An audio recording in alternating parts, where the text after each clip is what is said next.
Assalamualaikum warahmatullahi wabarakatuh. Selamat pagi. Salam sejahtera untuk kita semua. Halo semuanya, apa kabar? Perkenalkan, nama saya Rendra Zainal Maliki, SPD MPD. Saya salah satu dosen di program studi pendidikan geografi, jurusan pendidikan ilmu pengetahuan sosial, Fakultas Keguruan dan Ilmu Pendidikan Universitas Tadulako. Tujuan dari video ini adalah sebagai salah satu syarat untuk sertifikasi dosen pada gelombang 1 tahun 2025. Video ini juga sebagai bentuk pernyataan diri dosen dalam unjuk kerja bukti pelaksanaan Tridharma Perguruan Tinggi atau disingkat dengan PDD UKT PT dalam bidang pengajaran. Pada kesempatan ini, saya akan mengilustrasikan secara singkat tentang metode pembelajaran dengan DIA atau Delivery, Interaction, and Assessment, yang mana metode pembelajaran ini saya aplikasikan pada salah satu mata kuliah yang saya ampuh, yaitu Teknologi Pembelajaran Geografi. Mata kuliah ini adalah mata kuliah wajib program studi dengan bobot 2 SKS pada semester 3. Mata kuliah Teknologi Pembelajaran Geografi diampu oleh dua dosen, yaitu saya dan Ibu Amalia Novarita MPD dengan jumlah tatap muka 16 kali pertemuan. Sebelumnya, saya akan menjelaskan apa itu metode DIA. D atau Delivery, yaitu bagaimana cara penyampaian atau pengajaran kepada mahasiswa. Biasanya saya menggunakan PowerPoint, video pembelajaran, modul dan bahan ajar yang relevan untuk mendukung perkuliahan. I atau interaction, yaitu bagaimana interaksi dengan mahasiswa. Strategi yang saya lakukan adalah saat perkuliahan dengan membuat mahasiswa agar aktif saat menerima materi, yaitu dengan lebih banyak diskusi dan tanya jawab. A atau assessment, yaitu bagaimana melakukan penilaian kepada mahasiswa dengan tugas individu, tugas berbasis proyek, dan partisipasi mahasiswa dalam kelas sebagai nilai akhir pada mata kuliah ini. Capaian pembelajaran lulusan atau CPL pada mata kuliah ini yaitu 1. Menguasai konsep dan teori dasar dalam pendidikan termasuk pengembangan mahasiswa, pedagogi, teori pembelajaran, dan standar pendidikan. 2. Mampu mengolah dan menerapkan perkembangan teknologi informasi dan komunikasi atau TIK dalam pembelajaran geografi, mampu memanfaatkan data spasial sebagai sumber informasi untuk memecahkan isu-isu daerah, baik secara individu maupun sebagai anggota secara kolaboratif. Ruang lingkup pada mata kuliah Teknologi Pembelajaran Geografi mencakup hakikat media dalam pembelajaran, peran dan manfaat media dalam pembelajaran, sumber pembelajaran, klasifikasi media pembelajaran, jenis dan karakteristik media pembelajaran, pemilihan media pembelajaran, penggunaan media pembelajaran, mendesain media pembelajaran dan pembuatan website sederhana menggunakan Blogspot, mengolah data dengan Microsoft Office, termasuk di dalamnya cara perhitungan dengan Excel, pembuatan poster dan infografis menggunakan Canva, dan video pembelajaran. Evaluasi dilakukan dengan tugas individu, tugas berbasis proyek, dan partisipasi mahasiswa dalam kelas sesuai dengan rubrik yang ada pada RPS. Kegiatan pembelajaran mata kuliah ini menggunakan model pembelajaran Team Based Project. Assalamualaikum warahmatullahi wabarakatuh. Waalaikumsalam warahmatullahi wabarakatuh. Pagi menjelang siang, salam sejahtera untuk kita semua, Om Swastiastu. Bagaimana kabarnya? Sehat? Sehat.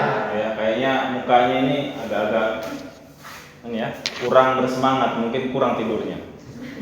Oke, kita hari ini akan menyambung pertemuan minggu kemarin, yang pertemuan pertama. Jadi kita masuk ke materi yang selanjutnya terkait dengan teknologi pembelajaran geografi. Materi ini kita bahas ke media pembelajaran geografi. Oke, nah pada minggu sebelumnya, minggu kemarin kita sudah sama-sama di kontrak perkuliahan. Kita sudah membahas bagaimana itu media pembelajaran geografi. Ya. Di dalam teknologi itu ada banyak sekali yang bisa kita ambil dari situ. Beberapa nanti bisa kalian kembangkan sendiri. Kalau misalkan kalian tertarik penelitian, skripsi terkait dengan itu, ya silakan kalian kembangkan. Cuma kan prosesnya itu masih butuh waktu yang lama.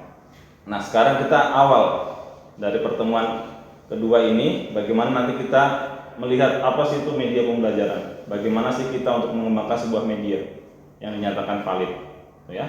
Nah, nanti beberapa terkait dengan media nanti akan sama-sama kita jelaskan di pertemuan ini. Oke, nah tujuan pembelajaran kita, jadi pada hari ini kita akan membahas terkait dengan teknologi pembelajaran geografi. Jadi bagaimana mahasiswa mampu menjelaskan teknologi pembelajaran geografi. Terus yang kedua, mampu menjelaskan media pembelajaran. Nah, media pembelajaran juga nanti erat kaitannya dengan teknologi pembelajaran geografi. Terus yang ketiga, mampu mengklasifikasikan contoh-contoh media pembelajaran geografi. Yang keempat, mampu menjelaskan manfaat media pembelajaran. Ya, jadi ada 4 tujuan pembelajaran yang akan kita capai pada pertemuan hari ini. Oke ya. Nah, nanti sama-sama bagaimana sih yang tahu dengan yang belum tahu, nanti sama-sama kita bahas terkait dengan media pembelajaran geografi.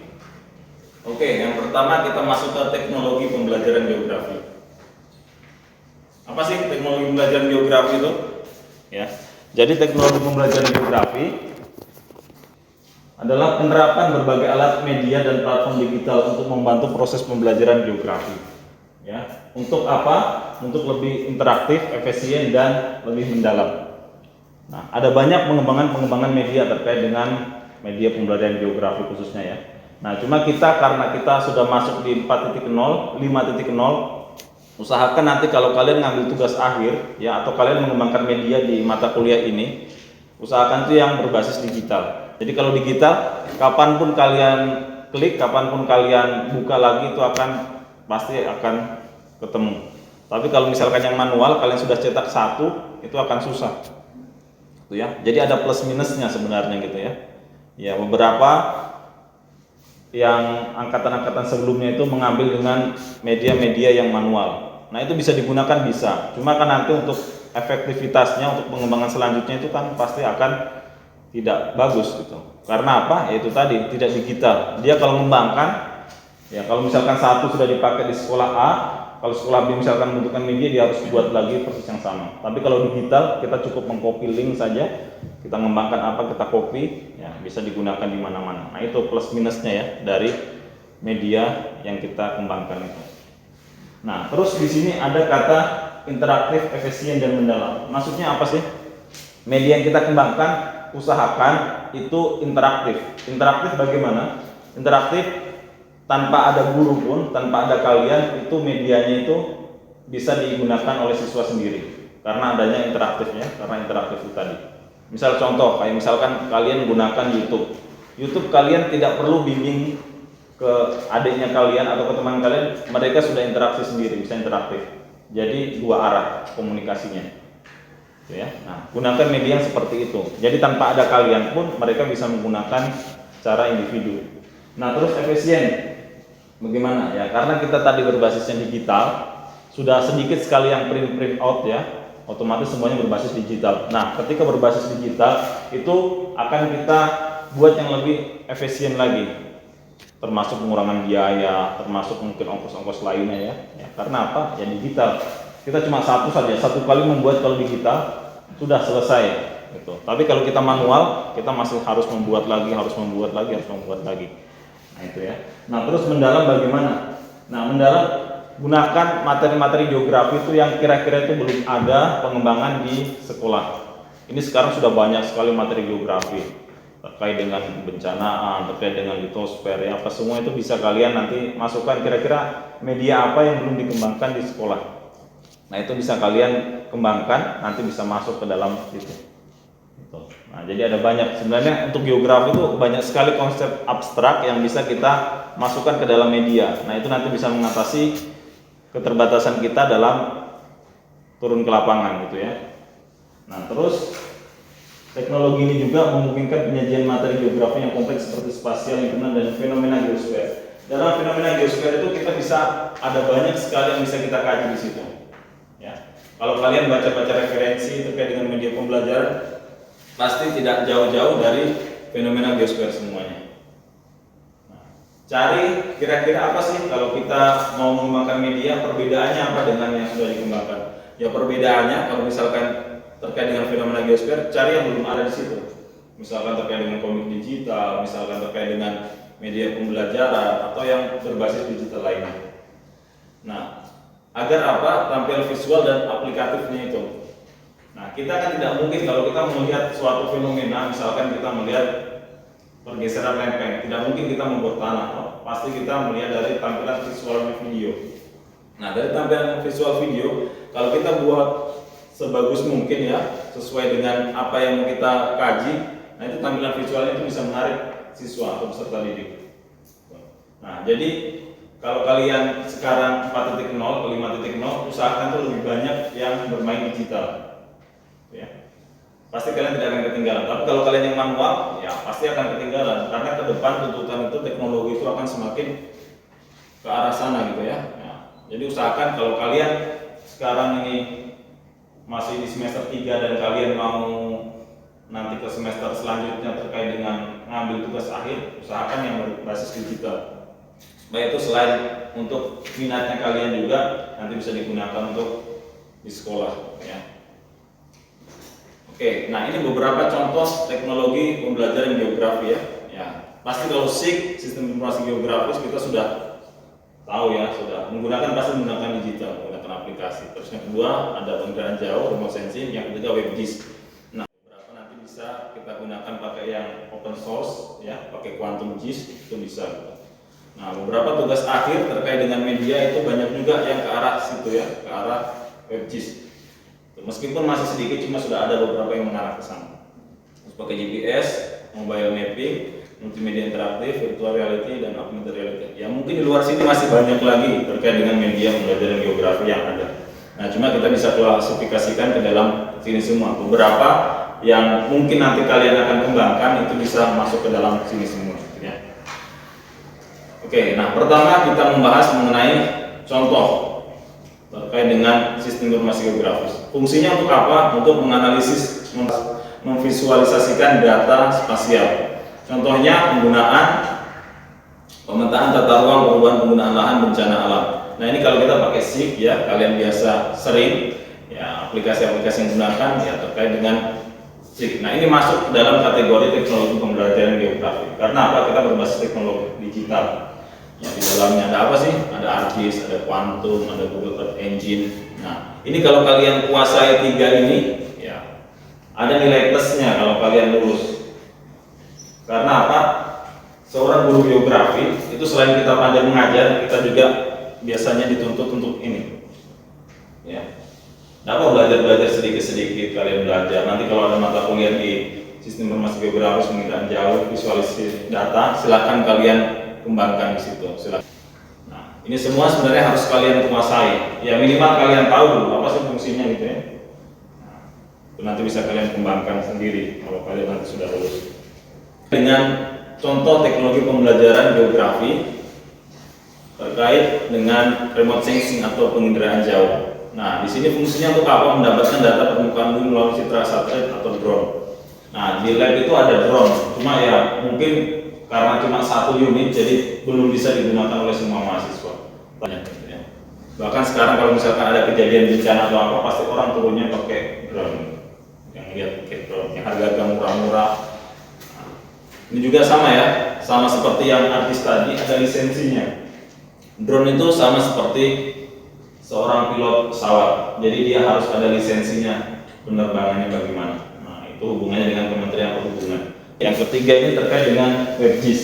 Nah, WebGIS ini ada banyak yang bisa kita gunakan atau yang kalian kembangkan. Nah, ini WebGIS ini kaitannya dengan apa? Kaitannya dengan peta tadi kita olah secara digital dan bisa kita update. Kalau kita bisa sudah jadi WebGIS-nya, kita bisa mengembangkan sendiri, gitu ya. Kalian fokusnya ke apa? Misalkan saya fokusnya tugasnya mau ke pemetaan sarana pendidikan. Oke, kita petakan pakai WebGIS.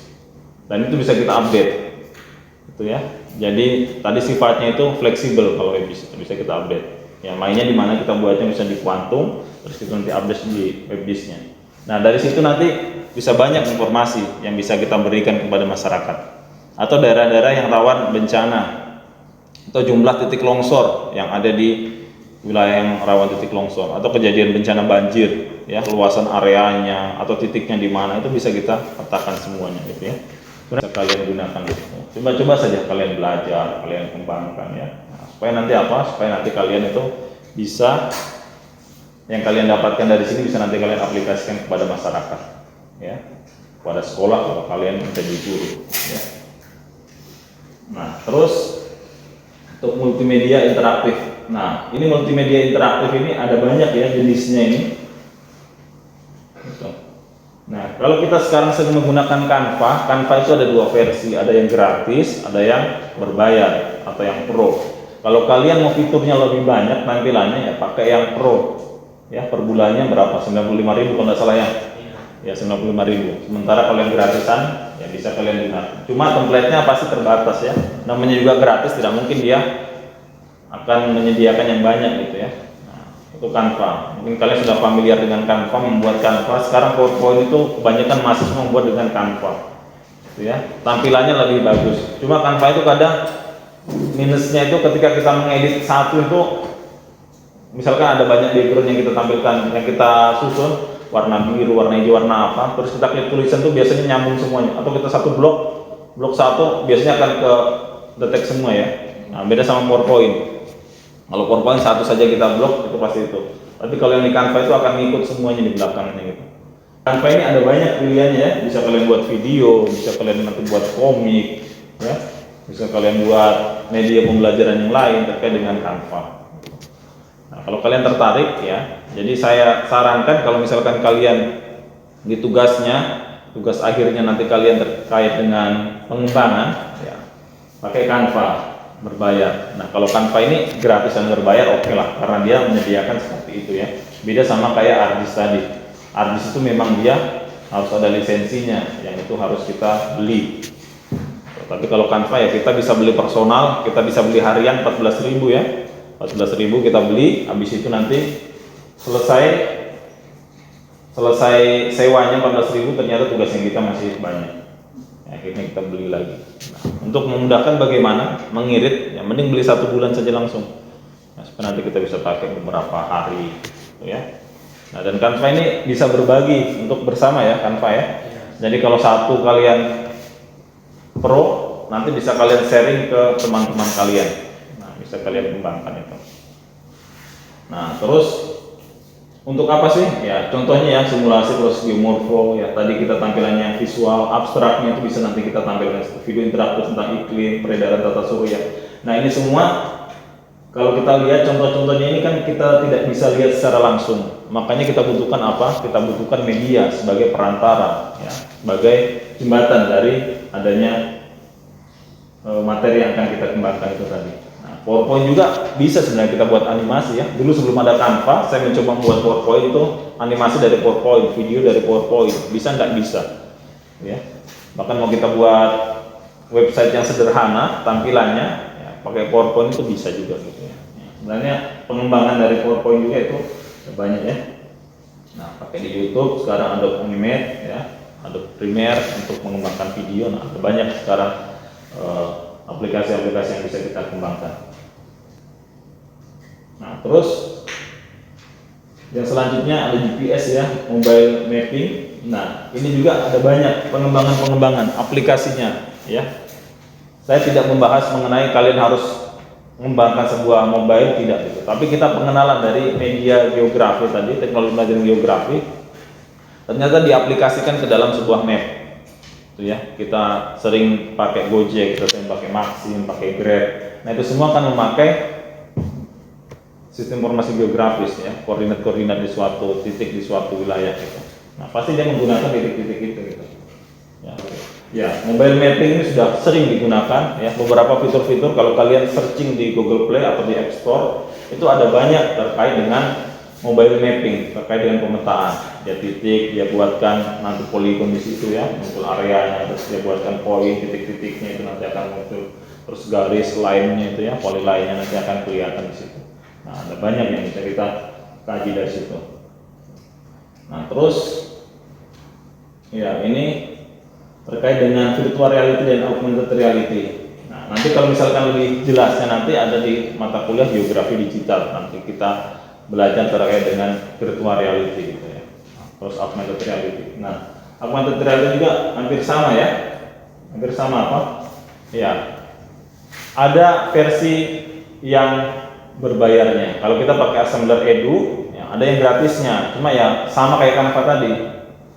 Kalau gratis itu pasti akan fiturnya sedikit gitu ya, dibandingkan dengan yang tidak, dibandingkan dengan yang berbayar. Kalau berbayar oke, ada banyak fiturnya. Assembler Edu mungkin kalian sudah searching, kalian cari-cari info ya terkait dengan AR-nya seperti apa. Mapnya di ArcGIS itu sama dengan mapnya di Gojek. Karena apa? Gojek kerjasama langsung dengan Google. Nah, dia ngambil mapnya yang dari Google, dia masukkan ke dalam aplikasinya Gojek. Nah, sehingga tampilannya seperti itu. Nah, kalau misalkan yang Assembler Edu tadi, ya itu hampir sama kayak Quantum tampilannya gitu ya. Kecuali kita pakai Vuforia, kita desain dulu di Blender, kita pakai Vuforia. Nah, itu pakai Unity, itu tampilannya itu lebih soft lagi, hampir sama gitu ya. Nah, jadi ada beberapa memang fitur-fitur itu atau tampilan visualnya itu yang menarik, ada yang dibeli. Nah, kita ke media. Sebenarnya media itu apa gitu ya? Setelah kita bahas tadi terkait dengan teknologi, nah, kita masuk ke medianya. Media apa? Media itu kan pengantar ya.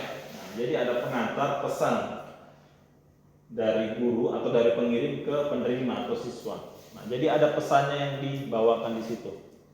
Jadi terkait dengan media ini harus ada yang merancangnya untuk mengirimkan dari pengirim kepada penerima pesan gitu ya. Oke, mungkin sebelum kita lanjut lagi ada yang mau ditanyakan? Atau kalau tidak ada saya yang bertanya. Oh ya, silakan Nurhanisa.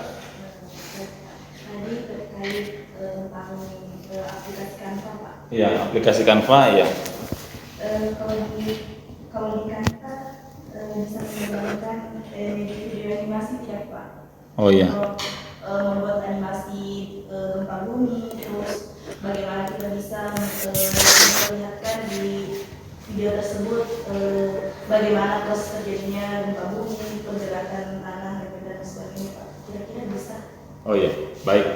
Ya, jadi untuk Canva itu sebenarnya pilihan menunya itu banyak sekali ya. Kita bisa membuat PowerPoint, kita bisa mengedit foto, video. Nah, untuk animasi juga bisa dikembangkan di dalam situ, gitu ya. Jadi kita langsung membuat animasi di dalam Canva itu bisa. Atau kita mengambil animasi dari tempat lain, kita olah di Canva itu juga bisa.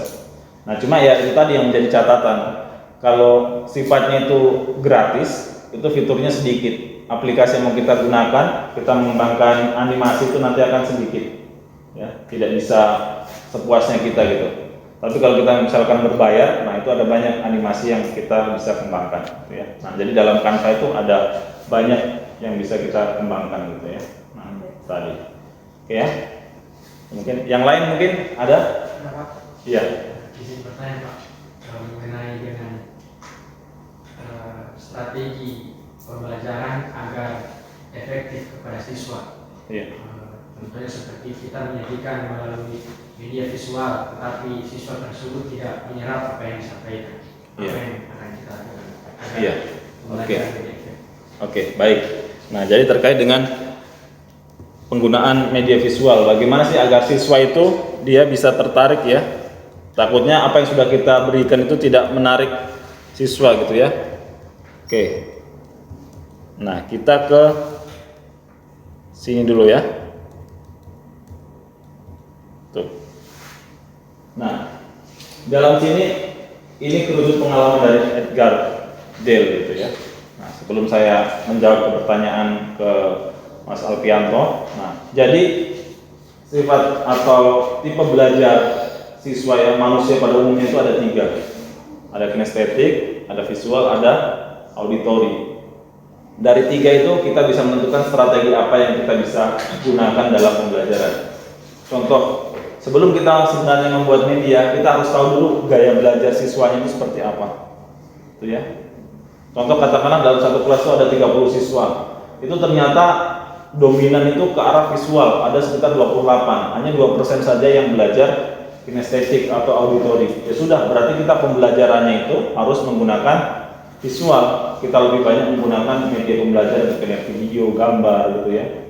Beda halnya dengan dalam kelas itu yang banyak kinestetiknya atau auditorinya gaya belajarnya. Nah, kalau kita gunakan visual pasti kurang nyambung.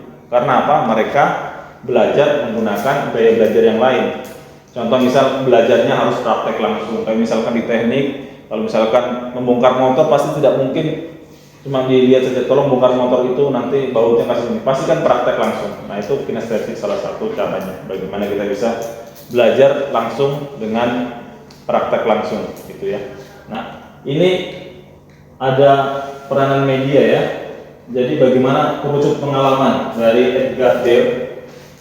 Dia mengklasifikasikan itu persentase. Bagaimana sih seseorang itu menangkap apa? Menangkap materi yang diberikan oleh guru atau bukan guru, mungkin yang lainnya ya. Nah, jadi kalau kita hanya membaca, itu yang kita ingat itu hanya 10%. Nah, sementara kalau kita mendengarkan itu 20%.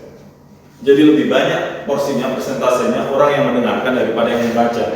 Terus yang melihat gambar, diagram, lihat video, film, demonstrasi itu 30%, gitu ya.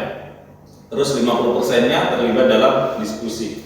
Nah, jadi biasa tahapannya kalian, kalau kalian di SMA mungkin metodenya guru hanya ceramah, kalian cuma menerima informasi saja. Tapi di kuliah pasti kalian lebih banyak terlibat dalam diskusi ya.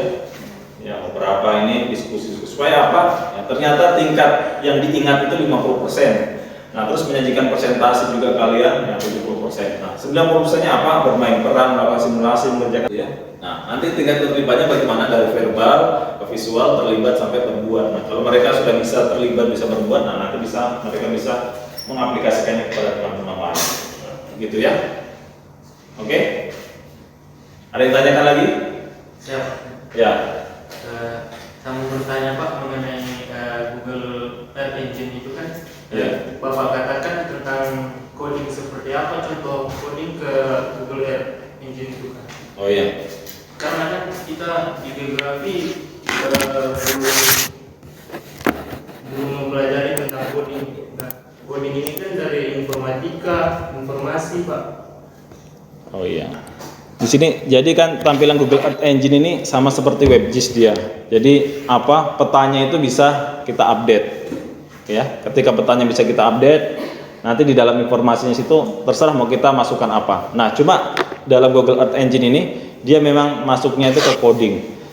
Ya, codingnya itu bagaimana ya? Bahasa-bahasa coding ya. Bahasa coding itu ya kalau misalkan kalian belum pernah mengetahui, bahasa coding itu kan bisa berupa huruf-huruf, bisa berupa angka-angka di dalamnya. Nah, dalam situ nanti apa yang mau kita perintahkan itu harus kita susun dulu di dalam coding, sebuah coding. Ya memang ini basicnya informatika ya. Cuma geografi kadang kita ke WebGIS juga itu maksudnya ke coding ya, kita harus paham juga gitu ya. Ya, beberapa informatika juga kadang mengambil tema atau topik itu terkait dengan pemetaan.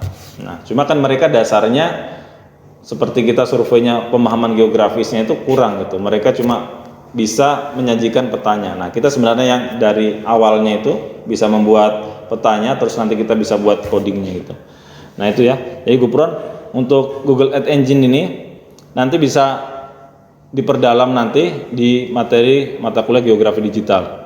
Nah, untuk di sini pengenalannya bagaimana fitur-fiturnya terkait dengan Google Earth Engine, terus bagaimana sih nanti isinya dalam sebuah coding itu. Ya, istilahnya coding itu kita membuat sesuatu sesuai dengan keinginan kita gitu ya. Jadi untuk pertemuan hari ini kita cukupkan ya. Jadi terkait dengan media kita bisa simpulkan terkait dengan media itu bagaimana sih kita bisa membuat atau memproduksi media, ya. Nah, jadi ada banyak alternatif, ada banyak contoh-contoh dari teknologi pembelajaran geografi yang nanti bisa kita kembangkan. Jadi tugasnya dikumpul paling lambat minggu depan melalui blogspot masing-masing ya. Ya, pertemuan awal kemarin kita sudah coba membuat blogspot, nah nanti bisa kalian aplikasikan, bisa kita upload di blogspotnya masing-masing. Baik ya, untuk pertemuan hari ini saya cukupkan. Terima kasih atas partisipasinya kalian.